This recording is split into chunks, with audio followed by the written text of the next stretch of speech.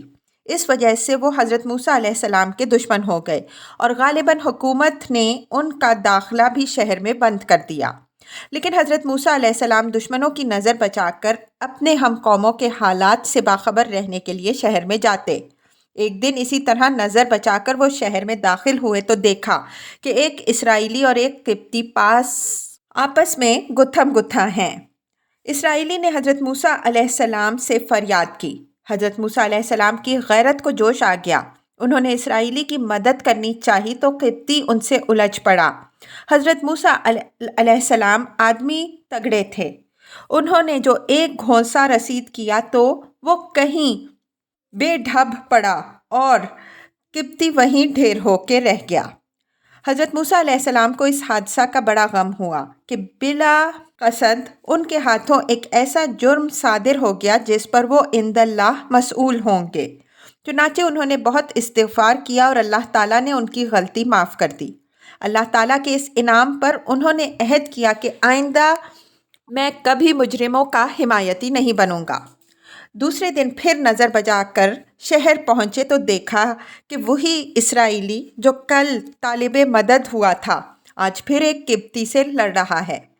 اس نے حضرت موسیٰ علیہ السلام کو دیکھا تو ان سے مدد کا طالب ہوا، لیکن حضرت موسیٰ علیہ السلام نے اس کو جھڑک دیا کہ تم ایک شریر آدمی معلوم ہوتے ہو۔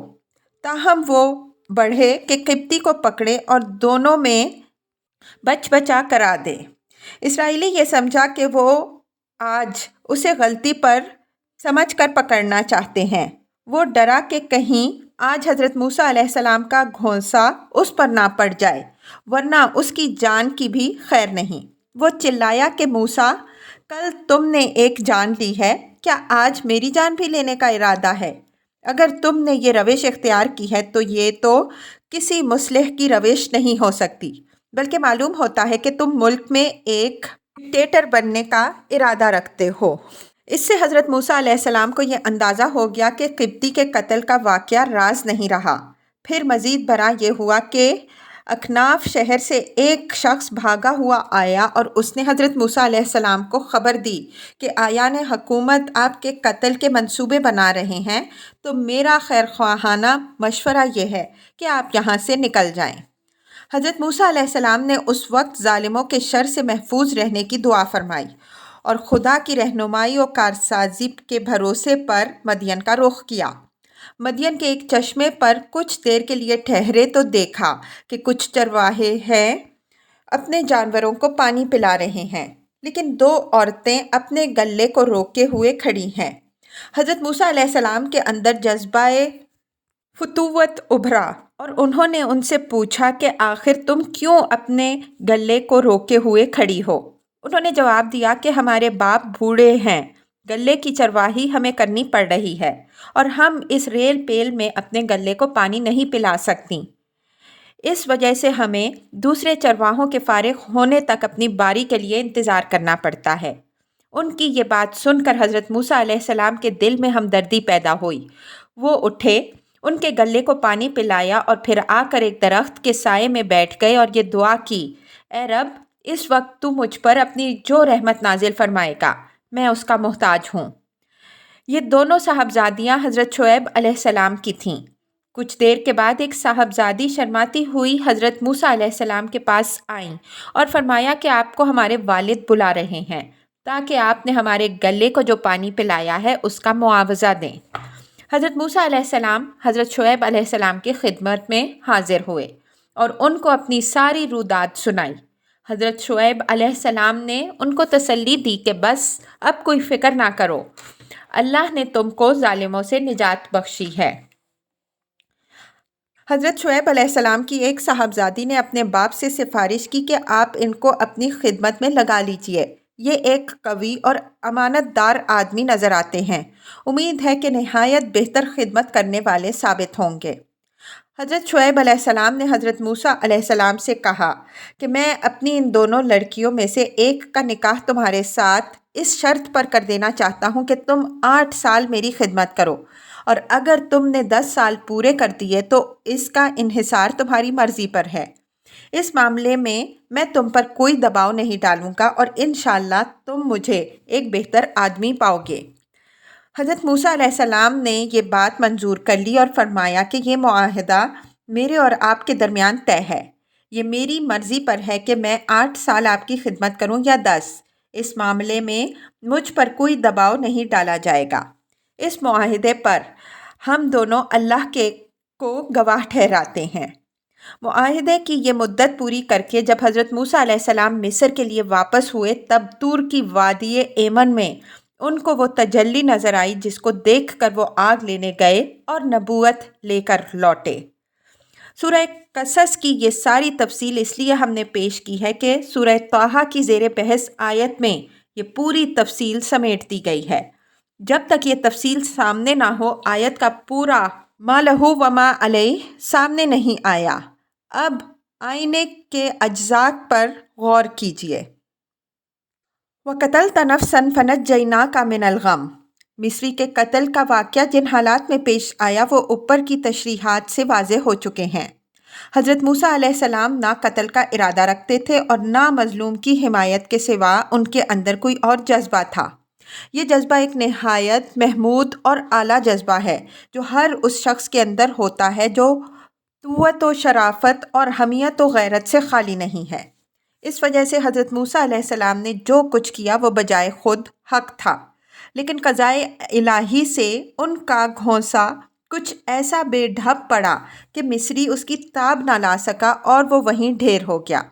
حضرت موسیٰ علیہ السلام کو خیال ہوا کہ یہ فعل بلا ارادہ صحیح لیکن ان سے ایسا کام صادر ہو گیا ہے جس پر عند اللہ ان سے مواخذہ ہو سکتا ہے۔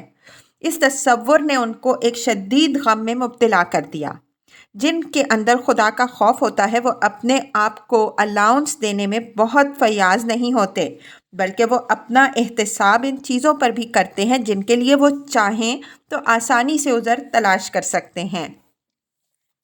حضرت موسیٰ علیہ السلام کسی بے جا قومی عصبیت میں بھی مبتلا نہیں تھے، اس وجہ سے انہیں یہ غم بھی ہوا ہوگا کہ ممکن ہے جس کی حمیت و حمایت میں ان سے یہ فعل صادر ہوا ہے، زیادتی اسی کی ہو۔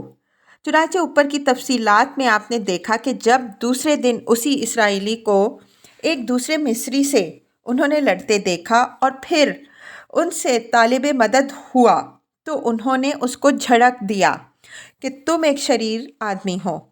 اگر حضرت موسیٰ علیہ السلام کے اندر قوم پرستی کا پندار ہوتا تو غم تو درکنار، ان کو فخر ہوتا کہ اپنی قوم کی حمایت میں انہوں نے ایک عظیم کارنامہ انجام دیا ہے، لیکن یہ چیز بھی نہیں تھی جو ان کے لیے وجہ تسلی بن سکے۔ اس وجہ سے انہیں اس حادثے کا غم ہوا اور انہوں نے اپنے رب سے معافی مانگی۔ اللہ تعالیٰ نے ان کو معاف فرمایا اور اس معافی نے ان کو اس غم سے نجات دی۔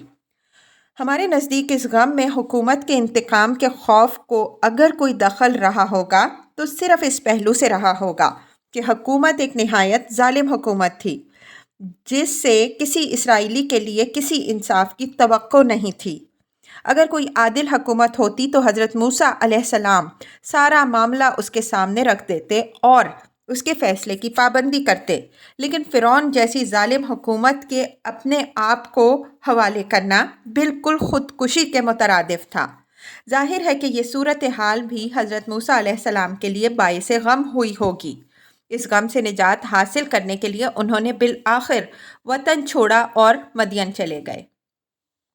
جہاں تک اس لغزش کے صدور کا تعلق ہے، اس کے بارے میں متعدد مقامات میں ہم وضاحت کر چکے ہیں کہ حضرات انبیاء علیہم السلام سے بعثت سے پہلے یا بعثت کے بعد اگر کوئی لغزش صادر ہوتی ہے تو وہ اتباع ہوا کی نوعیت کی نہیں ہوتی، بلکہ وہ اتباع حق یا طلب حق کے جوش میں کبھی کبھی اس کی مطلوبہ حد سے متجاوز ہو جاتے ہیں۔ یہ چیز بجائے خود کوئی برائی نہیں ہے، لیکن حضرات انبیاء علیہم السلام چونکہ حق کی کسوٹی ہوتے ہیں، اس وجہ سے اللہ تعالیٰ ان کی اس طرح کی باتوں پر بھی گرفت فرماتا ہے تاکہ میزان بالکل درست رہے۔ حضرت موسیٰ علیہ السلام کی یہ لغزش بھی فی الحقیقت ایک نیکی تھی، لیکن نیکی بھی اپنے حدود سے متجاوز ہو جائے تو جیسا کہ ہم نے عرض کیا بعض اوقات قابل گرفت بن جاتی ہے، بالخصوص حضرات انبیاء علیہم السلام کے بارے میں۔ وَفَتَنَّاكَ فُتُونًا، فتنہ فتونن کے معنی جانچنے اور پرکھنے کے ہیں۔ سونار سونے کو کٹالی میں ڈال کر اس کے کھوٹ کو جو الگ کرتا ہے، یہ لفظ اس کے لیے بھی آتا ہے۔ یہی لفظ اللہ تعالیٰ نے ان امتحانات کے لیے استعمال کیا ہے جن میں اس نے حضرت موسیٰ علیہ السلام کو ڈال کر اچھی طرح پرکھا تاکہ جس کار خاص کے لیے وہ ان کو منتخب فرمانا چاہتا ہے اس کے وہ پوری طرح اہل بن جائیں۔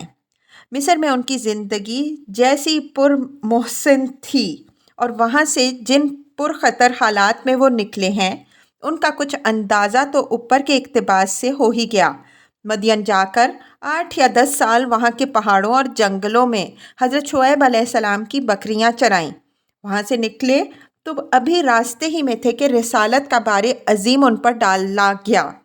اس کے بعد جو زہرہ گداز حالات پیش آئے وہ آراف میں بھی آپ پڑھ آئے ہیں، اس سورہ میں بھی پڑھیں گے اور آگے قصص اور دوسری صورتوں میں بھی۔